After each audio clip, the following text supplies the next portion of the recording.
तो भारत कनाडा विवाद में कब क्या हुआ ये हम आपको बताते हैं, टाइमलाइन बताते हैं सिलसिलेवार तरीके से। 18 जून 2023 को खालिस्तान आतंकी हरदीप सिंह निज्जर की कनाडा में हत्या की जाती है और 18 सितंबर 2023 को ट्रूडो ने भारत पर निज्जर की हत्या का आरोप लगा दिया। कनाडा ने भारत के एक वरिष्ठ राजनयिक को निकाल दिया, जिसके बाद 19 सितंबर 2023 को भारत ने भी कनाडा के एक वरिष्ठ राजनयिक को निकाल दिया। फिर 21 सितंबर 2023 को भारत ने कनाडा के लोगों के लिए वीजा सेवाएं रोक दी। फिर अक्टूबर 2023 में कनाडा के लोगों के लिए भारत ने भी वीजा सेवाएं फिर बहाल की। लेकिन करीब एक साल बाद 13 अक्टूबर 2024 को हाल ही में भारतीय हाई कमिश्नर और अन्य राजनयिक को इसी मामले में हरदीप सिंह निज्जर की हत्या मामले में संदिग्ध बता दिया कनाडा ने।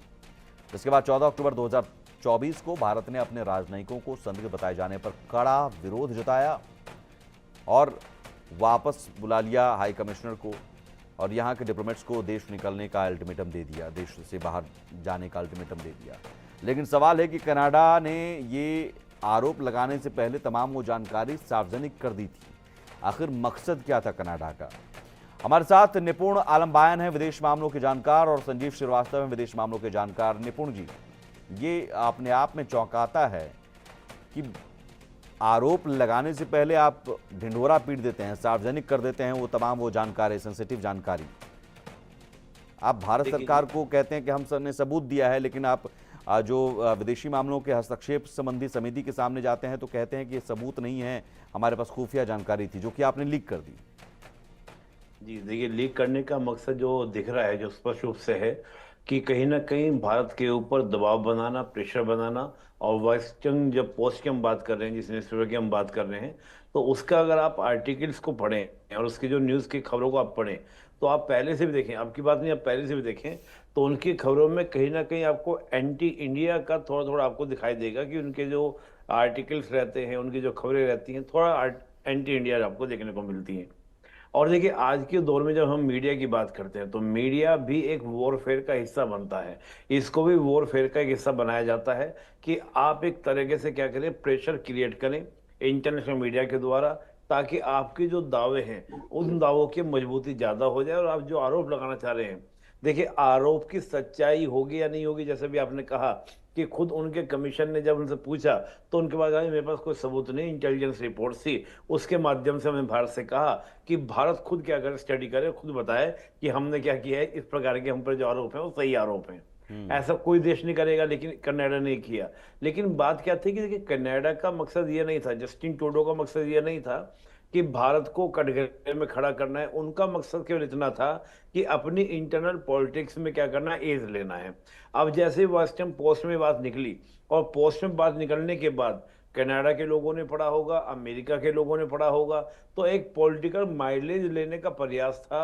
मुझे लगता है कि वो प्रयास काफी हद तक सफल हुआ होगा। अब डिपेंड ये करता है कि जब ये दूसरी न्यूज हमारे सामने आई है, जो ये रिपोर्ट आई है, अब ये रिपोर्ट का किस प्रकार से वहां पर मीडिया में दिखाया जाता है या उसका प्रदर्शन होता है, किस प्रकार से होता है कि लोगों तक वो बात कितनी पहुंचती है, ये देखना होगा। और आप देखेंगे भी कि जब किसी भी व्यक्ति के ऊपर आप आरोप देखते हैं, कहीं भी आप देखेंगे, चाहे इंडियन मीडिया में देखें, तो जब आरोप लगता है सारे मीडिया चैनल कवर करेगा, सब कुछ कवर करेगा। लेकिन जब वो आरोप डिनाइन हो जाते हैं, तो उसके बाद डिनाइन होने के बाद में वो खबरें उतनी प्रमुखता से चलाई नहीं जाती है, पब्लिक भी उसको देखने की इच्छुक नहीं होती। तो जो जनमानस में जो होना होता है डैमेज, वो डैमेज हो जाता है। तो मुझे लगता है कि ये लीक जो किया गया, सोची समझे एक स्ट्रेटजी के तहत किया गया, एक रणनीति के तहत किया गया। और ये कोई ऐसे नहीं कि भाई ओपनली सिंपल ऐसे कर दिया होगा। मैं नहीं मानता कि जस्टिन ट्रूडो को उसकी जानकारी नहीं थी, जब एनएसएस को लीक कर रहे हैं। और आप देखिए, डिप्टी कमिश्नर, डिप्टी जो मिनिस्टर, वो आपको लीक कर रहे हैं, जो फॉरेन मिनिस्ट्री से जुड़े हुए हैं। तो इसका मतलब इतने कदावर नहीं था भाई। एनएसए तो बड़ी बात हो जाती है ना, हमारे जैसे अजीत डोवाल साहब। अब अजीत डोवाल साहब जैसे व्यक्ति को लीक कर रहे हैं, तो ये बहुत बड़ी बात है। तो मैं मानता हूं कि ये सोचे समझे कि स्ट्रेटजी के तहत इसको किया गया था। ठीक है संजीव श्रीवास्तव जी, लेकिन क्यों, मतलब इस लेवल पर नीचे गिरने की जरूरत क्यों है? आप, और वो भी भारत जैसे देश के साथ आप संबंध, आपको पता है कि इससे और खतरे में होगा और नुकसान होगा। तो इससे पहले इनके पिता ने भी यही हरकत की थी, अब बेटा भी वही हरकत कर रहा है। ये क्या चंद वोट के लिए? देखिए सुमित जी, एक कहावत है जिसको हम कहते हैं, विनाश काले विपरीत बुद्धि। और जब आपका पतन आपको नजदीक दिखाई देने लगता है तो लगता है उसमें कई बार आपकी बुद्धि भी काम नहीं करती है। जस्टिन ट्रूडो के साथ यही हो रहा है। वो लगातार कनाडा की राजनीति में अलोकप्रिय होते जा रहे हैं। उनकी जो अगर आप आज इलेक्शन करा ले तो ये निसंदेह उनको हार का सामना करना पड़ेगा। कंजर्वेटिव पार्टी बहुत अच्छा परफॉर्म कर रही है।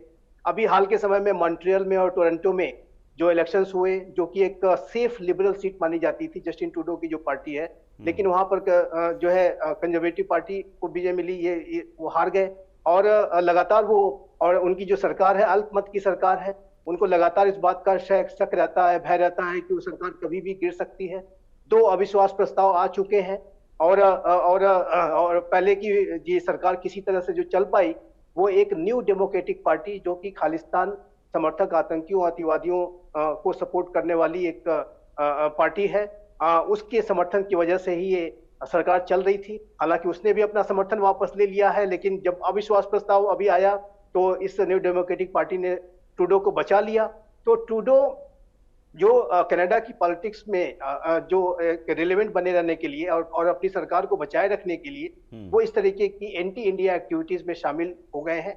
और लेकिन मैं इतना अवश्य कहूंगा सुमित जी कि उन्होंने अपने संकीर्ण राजनीतिक स्वार्थों की सिद्धि के लिए अपनी स्वयं की इमेज को, कनाडा की सुरक्षा को और भारत और कनाडा जैसे एक बड़े संबंधों को भारी क्षति पहुंचाई है। तो और फिर इसका जो जी खामियाजा है सिर्फ न सिर्फ उनको उनकी पार्टी को भुगतना पड़ेगा, बल्कि आप जानते हैं कि आतंकवादियों और अतिवादियों को प्रश्रय और सपोर्ट देने का हश्र क्या होता है वो आप पाकिस्तान में देख सकते हैं। लेकिन और जी ये कनाडा में भी 1985 में आप देखिए तो इनके जो पिताजी थे जस्टिन ट्रूडो के, पीरे ट्रूडो, उस समय उन्होंने भी इस तरीके के अपीजमेंट का कार्य किया था। खालिस्तानी समर्थक बब्बर खालसा आतंकी गुट को और तमाम लोगों को सपोर्ट और अपीज करने की जो कोशिश करते थे, उसका परिणाम ये हुआ कि कनिष्का बॉम्बिंग 1985 में जो इतनी बड़ी विमान जो बॉम्बिंग की गई, वो इन आतंकियों ने की थी। तो कनाडा में जो आतंकियों और अतिवादियों को प्रेशर और सपोर्ट देने का हश्र देखा है।